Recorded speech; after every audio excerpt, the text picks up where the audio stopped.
BNP চেয়ারপারসনের রাজনৈতিক কার্যালয়ে সকালে দলটির মহাসচিব মির্জা ফখরুল ইসলাম আলমগীরের সঙ্গে বৈঠক করেন যুক্তরাজ্যের ভারপ্রাপ্ত হাই কমিশনার জেমস গোল্ডম্যান। বৈঠক শেষে গণমাধ্যমে কথা বলেন বিএনপি মহাসচিব। জাতীয় নির্বাচনের আগে জামাতের স্থানীয় নির্বাচনের দাবি প্রসঙ্গে সাংবাদিকদের প্রশ্নের জবাবে মির্জা ফখরুল সাফ জানান, জাতীয় নির্বাচনের আগে কোনো ভোট চান না তারা। এটাতেও আমরা একেবারেই একমত নই। এগুলো তো আমরা সমস্ত রাজনৈতিক বিবেচনার দেশকে আরো ভঙ্গুর অবস্থা নিয়ে যাওয়ার একটা পরিকল্পনা ছাড়া কিছু নয়। যত দ্রুত নির্বাচন হবে ততই আপনাদের রাজনীতি সহজ হবে, বাংলাদেশের মানুষ একটা স্থিতিশীল অবস্থার মধ্যে আসবে। নির্বাচনটা হওয়া দরকার দুটো কারণে, প্রধানত একটি হচ্ছে বাংলাদেশে একটি স্থিতিশীলতা ফিরিয়ে নিয়ে আসা, অন্যদিকে একটা গভর্নেন্স চালু করা। এমনকি আনুপাতিক হারে নির্বাচনের বিষয়ে যে কথা উঠেছে তারও বিরোধী বিএনপি। এটা আমরা পুরোপুরি বিরোধী, অত্যন্ত একেবারে জোরালো ভাবে বিরোধী।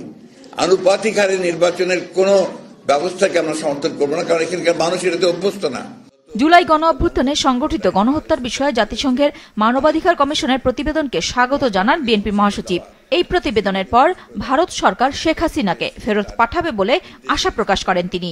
এক একটা বাড়িতে যেখানে জঙ্গির আপনার ট্রেনিং হচ্ছে, চর্চা হচ্ছে, পড়াশোনা হচ্ছে, জঙ্গিবাদ তৈরি করা হচ্ছে, আপনার বোম তৈরি করা হচ্ছে, এসব দেখিয়েছে। আজকে প্রমাণিত হয়ে গেল যে আমরা যে কথাগুলো বলেছি সেগুলো সত্যি।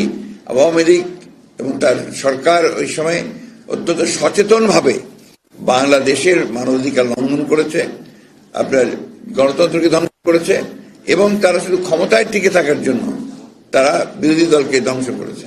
এটা প্রমাণিত হয়ে গেছে যে হাসিনা একজন ফ্যাসিস্ট এবং তিনি এই দেশের মানুষের অত্যাচার করেছেন, নির্যাতন করেছেন, গণহত্যা করেছেন। তাকে অবিলম্বে আমরা আজকে এখান থেকে চাইব যে ভারত সরকার তাকে ফেরত দিয়ে বাংলাদেশ সরকারের হাতে দেবে এবং তাকে এখানে বিচারের আওতায় নিয়ে আসা হবে। এদিকে জুলাই আগস্টের গণ অভ্যুত্থানে দেশব্যাপী বিএনপির 848 জন নেতাকর্মীকে হত্যা করা হয়েছে বলে অভিযোগ করে এজন্য শেখ হাসিনা সহ 500 জনের বিরুদ্ধে আন্তর্জাতিক অপরাধ ট্রাইব্যুনালে অভিযোগপত্র জমা দিয়েছে দলটি। যে সমস্ত লোক শহীদ হয়েছেন, ছাত্র সহ মূল দল সহ শহীদ হয়েছে, তাদের তালিকা আমরা জমা দিয়েছি। আমরা ন্যায় বিচার চাই। আমরা শেখ হাসিনার মধ্যে গায়েবী মামলা করে, মিথ্যা মামলা করে, ক্রসফায়ারের নামে হত্যা করে, ওই মামলা যেভাবে তারা তৈরি সৃষ্টি করে আমাদেরকে লাখ লাখ নেতাকর্মীদের বিরুদ্ধে মামলা দিয়েছিল, আমরা ওই মামলা দেই নাই। আমরা সত্য সঠিক একটা চিত্র তুলে ধরেছি আদালতকে। সাবেক স্বরাষ্ট্রমন্ত্রী, আইনমন্ত্রী, তথ্যমন্ত্রী সহ পুলিশের ঊর্ধ্বতন কর্মকর্তাদের এতে অভিযুক্ত করা হয়েছে। নুরুন নাহার বিলি, মাছরাঙা সংবাদ, ঢাকা।